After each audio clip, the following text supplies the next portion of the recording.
श्री गुरु चरण सरोज रज निज मन मुकुर सुधार। আমরা এখন চলে এসেছি কালিম্পংয়ের রেলি রোডে অবস্থিত মঙ্গলধাম মন্দিরে। এই হচ্ছে মঙ্গলধাম মন্দিরের মেন গেট। হালকা বৃষ্টি পড়ছে। এই হচ্ছে মন্দির প্রাঙ্গণ। এই মন্দিরটি গুরুজি শ্রী মঙ্গলদাসজি মহারাজের স্মরণে নির্মিত। ভগবান শ্রীকৃষ্ণ এখানে প্রধান দেবতা। আস্তে আসো আসো, সকালে আসো, আস্তে এই চলো।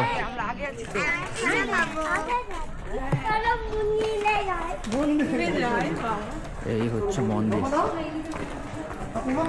জুতা রাখার এখানে মন্দিরের ডান দিকে ব্যবস্থা রয়েছে। তো জুতা রাখো এখানে। এখানে বেসিনে হাত দেওয়ার ব্যবস্থা রয়েছে মন্দিরে ঢোকার আগে। এই যে চলো, এই হ্যাঁ চলো চলো আসো।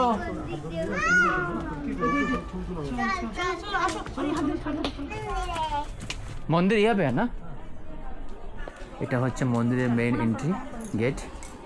চলো চলো আসো আসো আসো।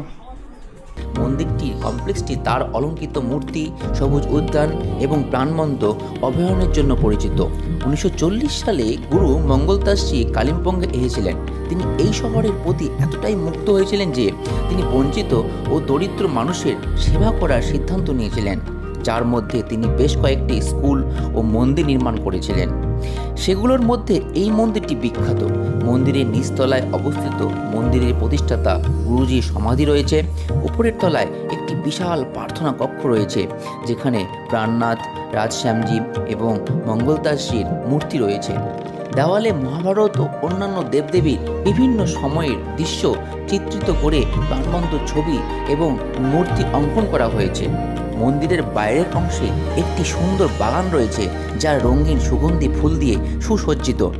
এই মন্দিরটি শিলিগুড়ি থেকে প্রায় 70 কিলোমিটার দূরে অবস্থিত।